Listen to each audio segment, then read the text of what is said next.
Je le disais au sommaire de ce journal, à l'ouverture du Festival des Arts et Culture d'Ari, édition 2021, est prévue pour le 25 décembre 2021.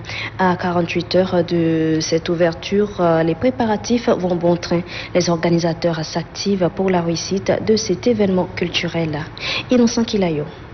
À la place de la nation où se déroulera le festival d'Ari, Guidimbaï Apollinaire, le scénographe, est à pied d'œuvre pour finaliser les cases et les structures qui représentent 22 provinces. Pour lui, chaque structure doit obéir au mode d'habitation des différentes provinces. Il y a 4 modèles. Il y a un modèle, par exemple le Bata, c'est eux-mêmes qui construisent, ils ont une structure un peu assez particulière, dont c'est les femmes qui les installent. Pour la province du Bata, ce sont les femmes qui sont en train de construire elles-mêmes leur habitation avec un décor qui attire. À côté, il y a les peintres. Ces artistes font parler leur génie créateur. Après cette décoration, on va poser des jeux de lumière un peu cachés auxquels, de loin, ça doit être vivant pour animer l'atmosphère. Les jeux de lumière pour donner de la beauté la nuit est l'affaire de l'équipe de Julde Benjamin. Il y a du jaune, du blanc, c'est tout. Donc pour décorer un peu l'espace, embellir le milieu. Pour attirer davantage le public à visiter le site du festival d'Ari, les fleuristes aussi sont mis à contribution. Le festival d'Ari s'ouvrira le 25 décembre. Nous recevons justement sur ce plateau le directeur général en charge de l'Office du tourisme, par ailleurs président du comité d'organisation du festival d'Ari. Monsieur le président, dites-nous comment est né le concept du festival d'Ari. Merci une fois de plus. Permettez-moi d'abord de rendre un vibrant hommage à l'initiateur de ce festival, le feu maréchal du Tchad, Allah Yarhama, lors de la 3e édition du Festival international de culture saharienne. Il nous avait demandé de faire un événement qui puisse réunir les 23 provinces du Tchad dans un même lieu. Et aussitôt, l'Office national de promotion du tourisme, de l'artisanat et des arts s'est attelé et le concept d'Ari est né. Donc, je puisse vous dire que d'Ari est la suite logique du Festival international de culture saharienne. Nous sommes à quelques jours, pour ne pas dire 48 heures de cette 3e édition. Pouvez-vous nous dire comment évoluent les travaux? Est-ce que vous êtes prêts pour ce festival? Oui, alhamdulillah. Avec l'appui du général Mohamed Idriss Déby Itno, président du Conseil militaire de transition, président de la République, chef de l'État, qui a bien voulu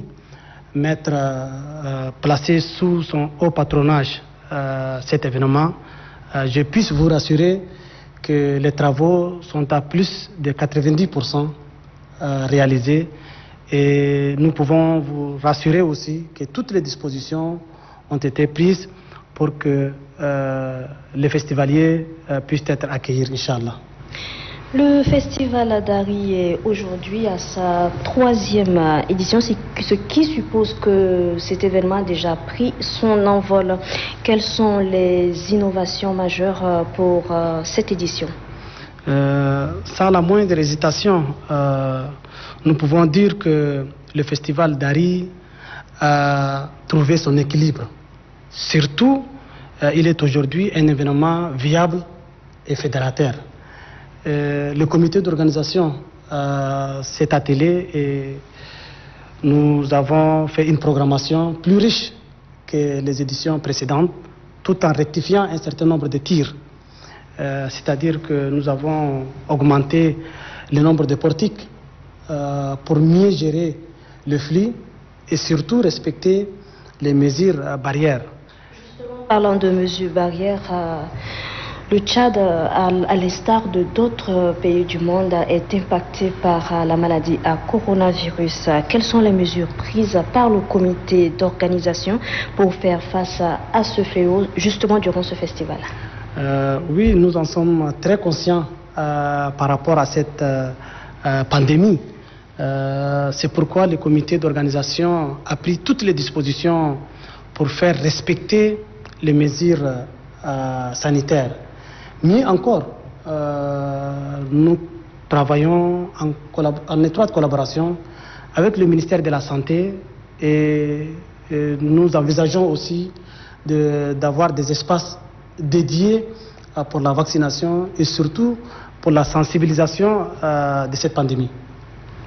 Quel message comptez-vous justement véhiculer à travers l'organisation de ce festival? Et si vous avez des conseils à la population, particulièrement à la jeunesse, que diriez-vous?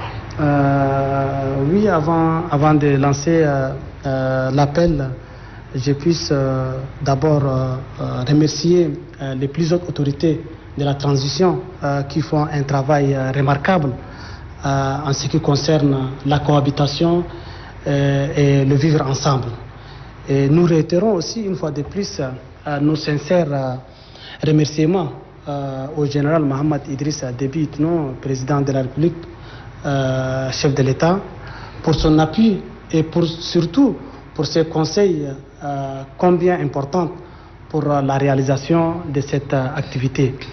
Et je lance l'appel, c'est vraiment, je lance à mes jeunes frères, surtout de venir découvrir et redécouvrir les diversités culturelles du Tchad et surtout faire preuve de civisme et de patriotisme, car Dari, c'est l'unité dans la diversité. Monsieur Abakar Rosi Teguil, merci beaucoup. Merci beaucoup, c'est à moi de vous remercier.